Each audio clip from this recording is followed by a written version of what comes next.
Assalamualaikum warahmatullahi wabarakatuh. Alhamdulillah.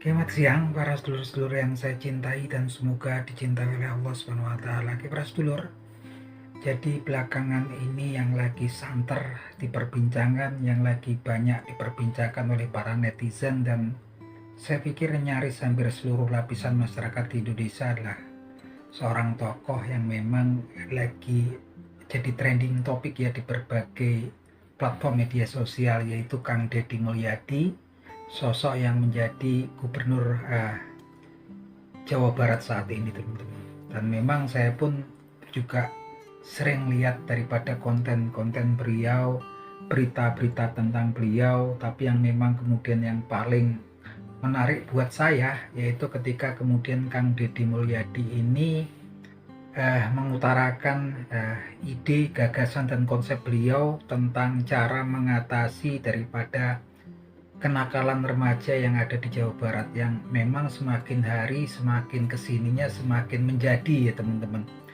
Yang memang patut diketahui, memang di daerah Jawa Barat ini banyak sekali anak-anak remaja yang tergabung dalam grup-grup geng remaja ya teman-teman, dan kebanyakan jadi geng motor ya, yang memang belakangan kan memang sering terjadi kerusuhan, tawuran antar geng antar mereka ya. Yang terakhir kita lihat kemudian di Jawa Barat bahkan sampai merenggut korban nyawa ya teman-teman, seorang penjaga parkir di sebuah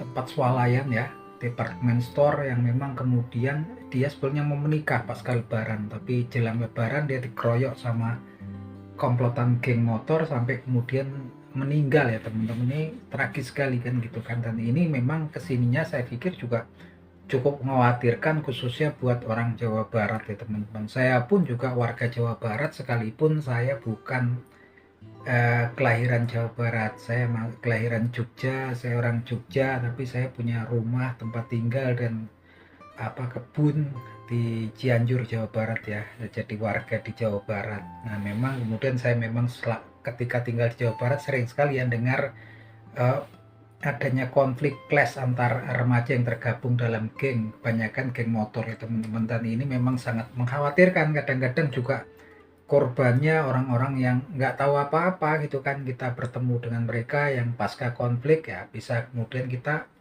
orang-orang yang nggak ngerti apa-apa, kadang juga menjadi korban serangan. Dan ini memang sepertinya semakin kesini juga semakin menjadi ya teman-teman. Untuk sementara kemudian kalau yang nangani pihak yang berwajib dari kepolisian kan memang kemudian mungkin yang dilakukan kemudian kalau pidana ya usah, pastinya lanjut ke pengadilan sampai kemudian merenggut nyawa. Tapi kalau cuman kemudian yang tawuran kan mungkin ditangkap, ditahan, kedepannya mereka pastinya juga akan kumat lagi karena kemudian nggak ada konsep yang sistem ataupun konsep yang terstruktur. Dan ini yang memang kemudian diidekan oleh Kang Deddy Mulyadi luar biasa sekali, karena memang kemudian konsepnya adalah suatu program semacam seperti wajib militer gitu kan, yang mana nanti targetnya adalah para remaja yang kemudian tertangkap tangan ya, lagi konflik, lagi tawuran segala macam, lagi bikin kerusuhan, mereka akan kemudian dimasukkan ke dalam barak-barak yang mana kemudian dalam waktu 6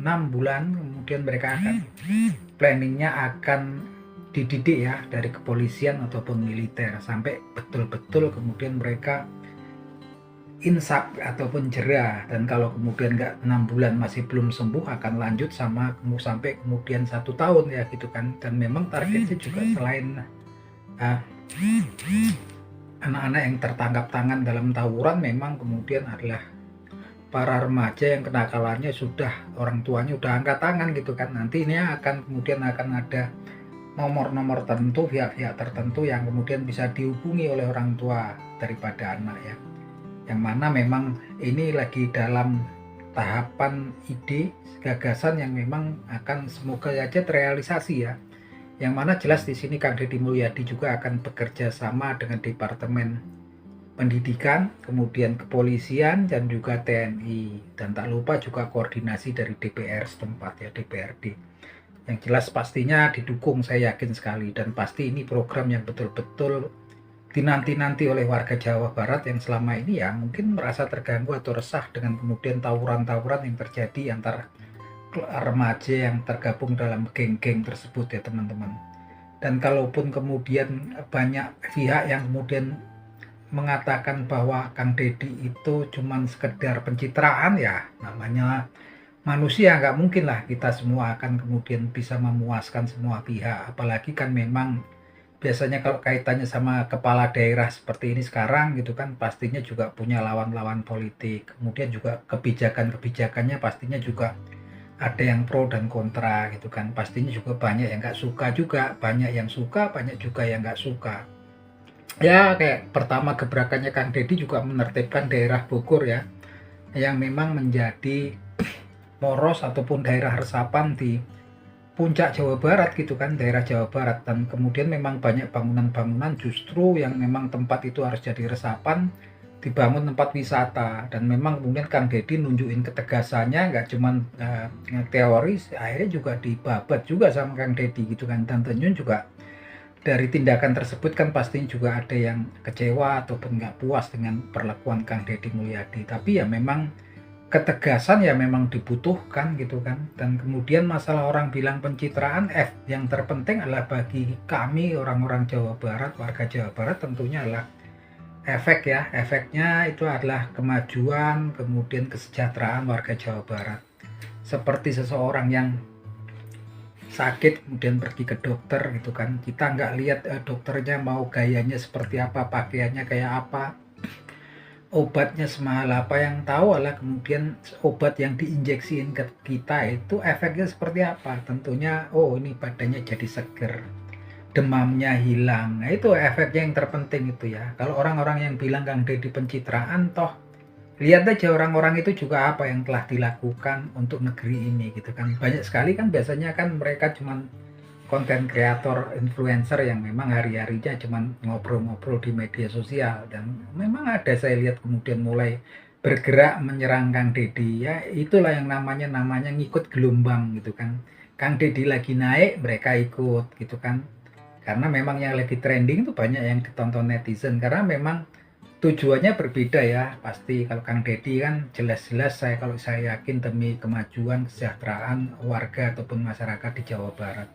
Kalau influencer kita nggak tahu yang kaitannya sama namanya aksen segala macam, yang teman-teman juga nggak ngerti. Yang jelas kita yang khususnya warga Jawa Barat kita dukung ya, dukung habis. Kalaupun kemudian ada yang mengkritisi Kang Deddy, bahkan terakhir kemarin sempat ya kabarnya ada ancaman-ancaman gitu kan, bahkan sampai dengan ancaman pembunuhan ya kepada Kang Deddy Mulyadi gitu kan, yang memang sudah dilaporkan ke pihak yang berwajib ya oleh Kang Deddy Mulyadi.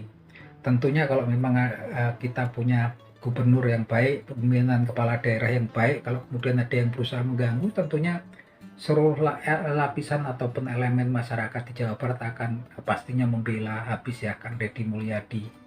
Jelas sekali memang ide-ide, gagasan, dan program-programnya ini Kang Deddy bukan cuman di dalam akal aja, bukan wajahnya, tapi langsung direalisasikan. Itu hebatnya kan. Itu kemudian dia lihat mulai mau ngatasi banjir, banyak di daerah poros di puncak Jawa Barat bangunan-bangunan yang harusnya jadi tempat resapan air, ya langsung bukan cuman wacana tapi langsung kemudian Kang Deddy turun tangan, dihabisin semua ya gitu kan, dirubuhin semua, dan kemudian dianu penghijauan. Itu yang terpenting ya, tindakan ya gitu kan. Ide gagasan juga nggak begitu ketara manfaatnya ketika kemudian nggak dilakukan kemudian tindakan. Dan Kang Deddy ini tepat sekali ya, sampai kemudian kalau kemarin menghapuskan apa yang namanya kayak model study tour, kemudian ada kemarin wisuda untuk anak SD, SMP, SMA gitu kan, kemudian ya siswa nggak perlu dibebani lagi PR gitu, pekerjaan rumah itu kan pekerjaan sekolah, kata Kang Deddy. Saya yakin itu memang luar biasa, karena memang program-program yang seperti itu ya sebenarnya mungkin menyenangkan buat segelintir orang yang ekonomi, anak-anak yang orang tuanya menengah ke atas gitu kan. Buat orang-orang yang menengah ke bawah tentunya dalam kondisi saat ini gitu kan, hal-hal yang nggak begitu penting banget seperti itu gitu kan. Bahkan yang namanya wisuda itu setahu saya di zaman saya itu ya untuk orang-orang yang kuliah. Sekarang kalau kemudian ada anak SD, TK, SD, SMP, SMA ya itu kalau orang tuanya mampu gitu kan, dan itu saya pikir nggak begitu terlalu penting. yang terpenting adalah prestasi dan perjalanannya seorang murid itu ke depannya seperti apa gitu kan. Dan ini memang kemudian Kang Deddy selaku kepala daerah udah ngambil langkah yang tepat gitu kan, bukan cuman omongan, ide sama gagasan, tapi langsung direalisasiin gitu kan, terkait dengan dinas-dinas yang terkait dengan kegiatan tersebut gitu kan. Dan ini tepat sekali ya, jadi Kang Deddy ini kalau saya lihat mimpin daerahnya dengan hati ya, dan seorang pemimpin yang amanah. Kadang-kadang kan pemimpin ini cuma kita lihat menganggapnya jabatan itu seperti mahkota. Kalau Kang Deddy ini jabatannya ya memang dipimpin dengan hati, dia turun langsung ke rakyat, langsung direalisasiin. Dan kalau kemudian dibikin konten ya wajar lah gitu kan, biar kemudian memang program-programnya biar semuanya juga warga masyarakat tahu gitu kan. Nggak perlu kemudian departemennya kemudian membuat iklan-iklan tapi kemudian terkait kemudian kasus korupsi kayak yang sebelum-sebelumnya kan ada ya kasus-kasus. Kalau Kang Deddy ini efektif gitu kan, efektif konten-kontennya itu butuh untuk kita lihat gitu kan. Konten-kontennya selain menghibur, memang konten-kontennya juga menunjukkan ketegasan, menunjukkan suatu kepala daerah yang betul-betul efektif ide dan gagasannya dan tindakannya untuk masyarakat yang dipimpinnya gitu kan. Dan ini memang sudah selayaknya untuk kemudian pimpinan ataupun kepala daerah dari tempat-tempat yang lain mulai kemudian untuk meneladani, yang mempelajari gitu kan, mencontoh apa yang telah dilakukan Kang Deddy Mulyadi untuk Jawa Barat. Nah itu aja teman-teman. Kalau teman-teman kemudian punya analisa yang lain selain dengan analisa saya khususnya untuk warga Jawa Barat, monggo silahkan tulis di komentar ya. Salam seduluran dari kanal YouTube-nya Pak Dikun. Yuk.